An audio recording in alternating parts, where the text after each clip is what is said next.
আসসালামু আলাইকুম বন্ধুরা। কার হাজবেন্ড কার বউয়ের রান্নার কিভাবে প্রশংসা করে সেটা তো আমি জানি না, তবে আমার হাজবেন্ড মানে তোমাদের দুলা ভাই কিভাবে আমার রান্নার প্রশংসা করে সেটা আজকে একটু শুনে রাখো। প্রথম কথা, যদি আমি শাক রান্না করি তাহলে বলবে যে শাকটা একদম টাটকা ফ্রেশ ছিল, সেই জন্য শাক রান্নাটা মজা হয়েছে।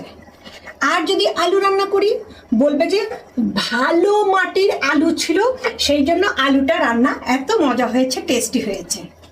মাছ রান্না করলে বলবে একদম ভালো পানির হয়তো বিলের মাছ, সেই জন্য মাছ রান্নাটা মজা হয়েছে।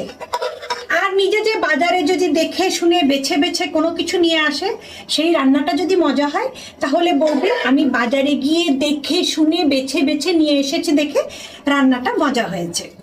গরুর মাংস যদি রান্না করি তাহলে বলবে যে গরুটা পুরুষ গরু ছিল,